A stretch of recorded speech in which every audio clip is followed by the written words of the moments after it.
The ease of it left me disoriented. On this road, hesitation got people killed. Alone, I wouldn't last 3 days. I shifted closer, hugging my knees. "Then, can I stay with you for now?" I said softly. "I can make good food." I didn't know why, but I was suddenly afraid he'd tell me to leave. "You can," he said. Just like that, relief washed over me, followed by a quiet, unexpected happiness.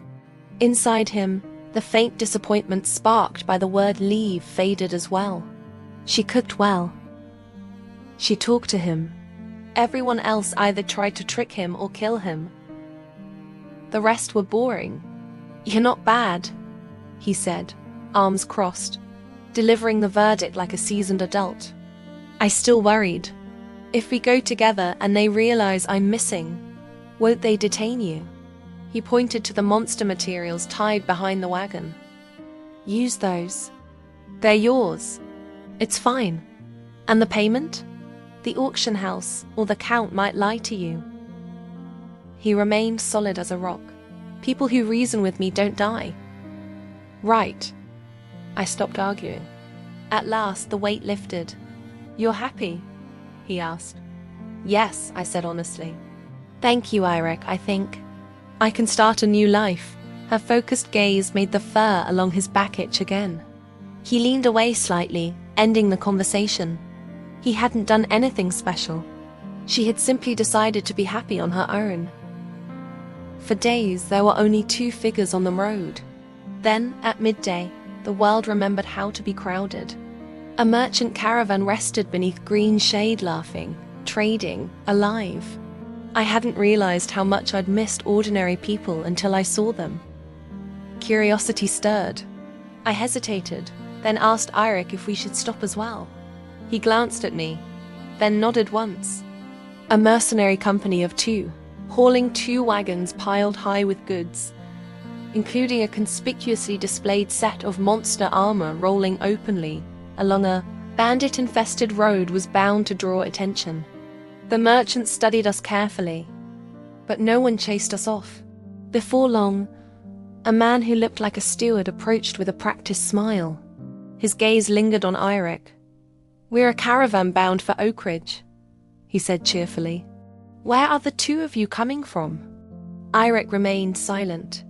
I guessed he didn't want strangers hearing his voice, so I answered for him. "Fields Reach." The moment he realized the voice was mine, his smile thinned. His tone shifted, polite, but tinged with condescension. "That's a difficult road for just 2 people. Dangerous, I'd imagine. If you'd like, you could travel with us. Safer in numbers." His eyes flicked to the dry blood along our wagon wheels. He likely assumed we were lucky survivors, easy prey for a profitable deal. "Of course," he added smoothly. "Protection isn't free. Perhaps you'd be willing to trade that monster armor of yours." Eirik hadn't moved at all. I suspected he'd already closed his eyes, thoroughly uninterested. So I handled it myself. "We're not trading the armor," I said. "But do you sell sugar?" A moment later, a woman draped in a red veil approached. She moved with practiced grace and spoke directly to Eirik, voice sweet and inviting. "Looking for sugar? It isn't cheap. This is the finest snow-white sugar. 1 piece costs 1 silver and 60 copper. She opened her palm, revealing several crystalline pieces. Out of habit, I asked, "Is there anything cheaper?" She glanced at me dismissively, her tone cooling instantly. "That's all we have. Take it or leave it." Eirik had already drawn out his coin pouch, the one taken from the bandits. It was heavy. The woman's eyes lit up. "How generous. Let's see. 36 pieces. I'll give you a round price, 6 gold. She reached for the money. I stopped her. "Wait, 1 piece is 1 silver and 60 copper. 36 pieces come to 57 silver and 60 copper. 6 gold is 60 silver. You owe us 2 silver and 40 copper." Her face froze. After a long pause, she grudgingly counted out the change and tossed it at me before storming off. I carefully returned the coins to Irik's pouch, then looked up at him seriously. Money isn't easy to earn. If you let people take advantage of you, they'll keep doing it. Behind the skull helmet, his eyes widened. He stared at me as if I'd revealed something astonishing. He bought things before. He never argued, never calculated. Whatever people asked for, he paid. His money vanished quickly. I don't know how to count, he admitted softly. The voice carried something almost like embarrassment. My chest tightened. Of course he didn't know. No one had ever taught him. That's okay, I said gently. I'll teach you. I stepped closer, smiled up at him, and began from the very beginning. 1 gold equals 10 silver. 1 silver equals 100 copper. Math, it turned out, was the true nemesis of a creature capable of tearing monsters apart. Even a question as simple as 2 pieces of sugar left him struggling. He stared at his hands, nose wrinkling in frustration. This is very difficult, he muttered. Harder than starving his way through monster territory, apparently. He looked like he wanted to give up, but then he glanced at me. At my face. At my patience. Something made him turn back to his fingers and try again. How much for 2 mugs of ale and 1 meat skewer? I asked, testing him. The wagon rattled beneath us as he stiffened, then began counting.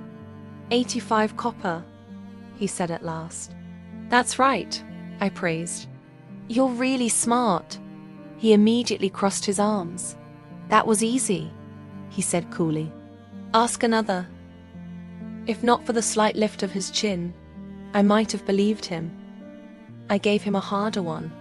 While he struggled, I slipped a piece of sugar into the water flask and shook it gently. When he finally arrived at the answer, I handed it to him. He took a sip. It's sweet. I laughed softly. This time, it really is. He stared at the flask, then at me, then shoved it back into my hands and turned away, arms crossed, suddenly very interested in the stones along the road. I suspected he was embarrassed. You count for me, he muttered after a moment. All right, I said. As long as I'm with you, I will. Inside, he came to a quiet conclusion. Women are good. He didn't yet realize he'd met others before. Not only one had ever made him feel this way. The caravan gained nothing from us and lost several guards on the road ahead. Bitter and humiliated, their leader reached the city and devised a plan. He reported a monster sighting to the temple, carefully omitting the part where it had already been slain. A monster near human territory was serious. The temple would act, and if they found the valuable armor, by custom, they would claim it. Soon, a dozen temple warriors and 2 black-robed priests rode out.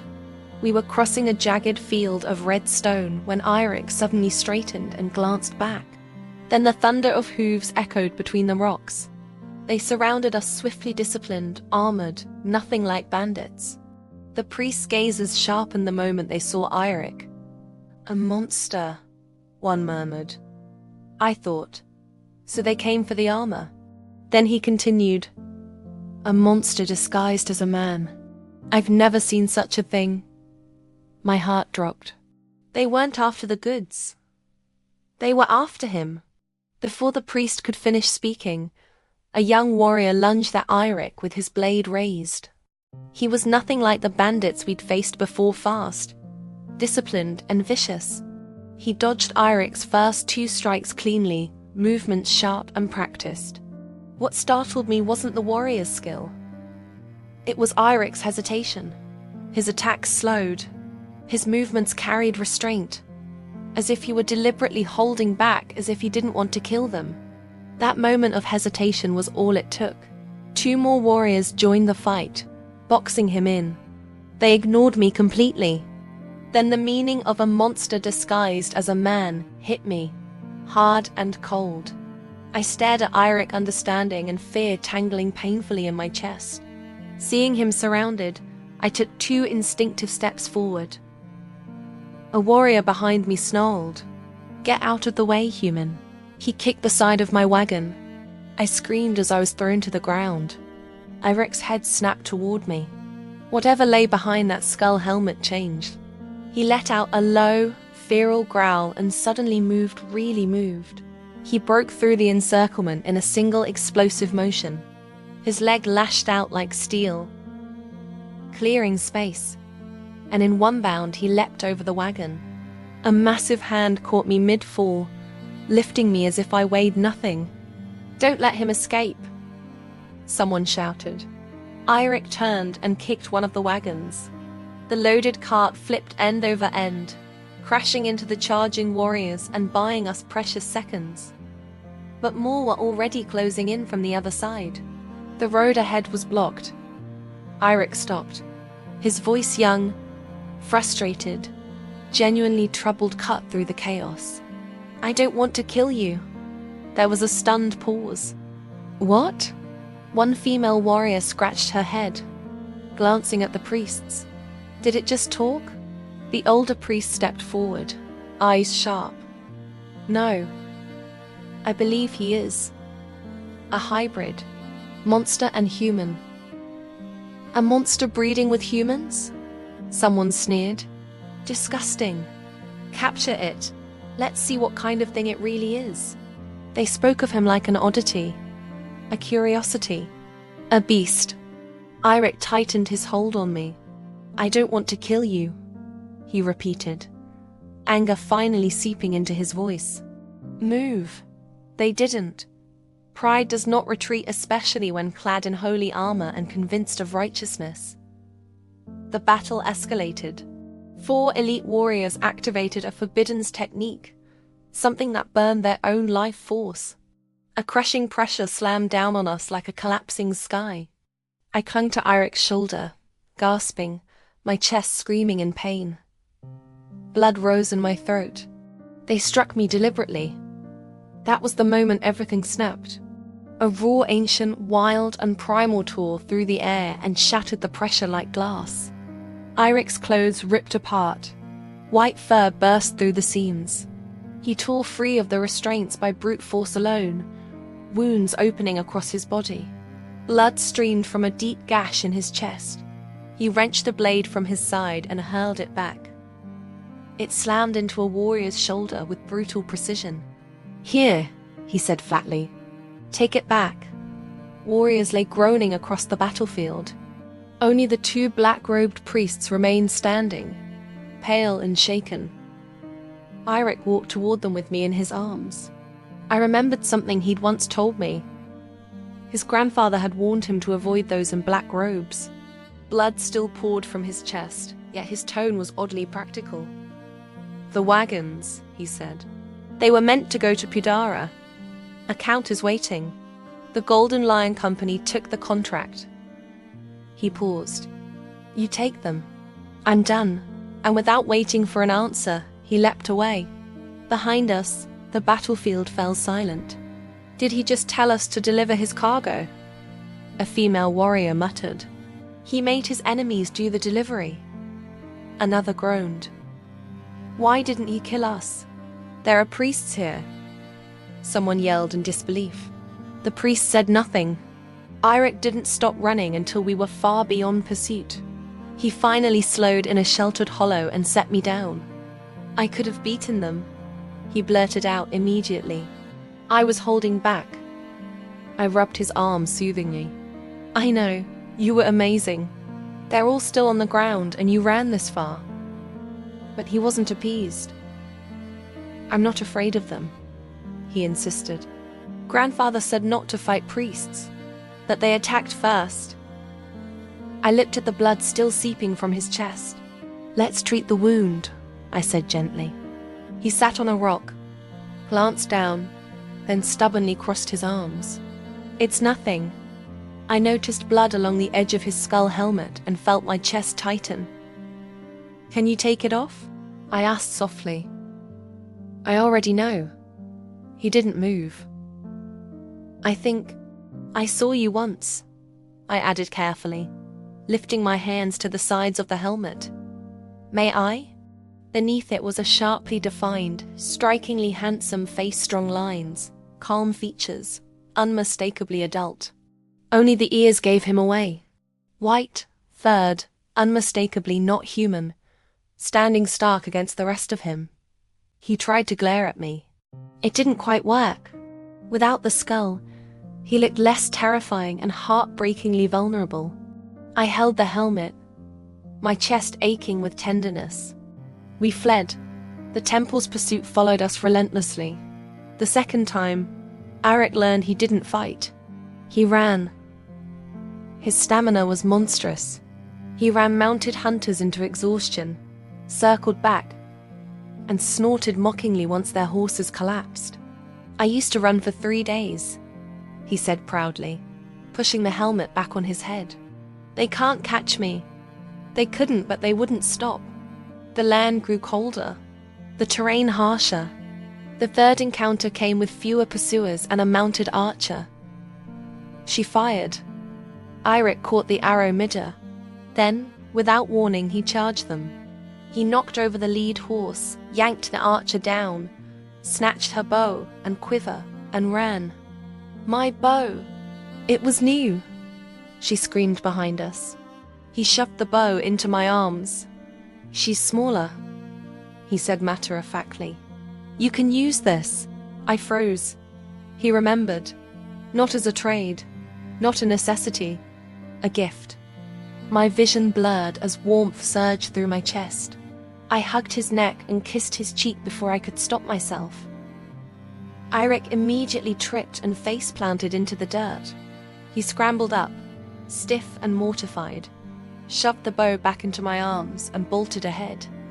Don't do that again, he snapped, ears rigid beneath the helmet. I won't, I promised quickly. I won't. He put the helmet back on tightly and refused to look at me again. I practiced with the bow. It was heavy. My arms burned. My shots went wide, but I kept trying. By the time I finally managed to fire a shaky arrow, we'd reached the edge of a frozen wasteland. Eirik stopped.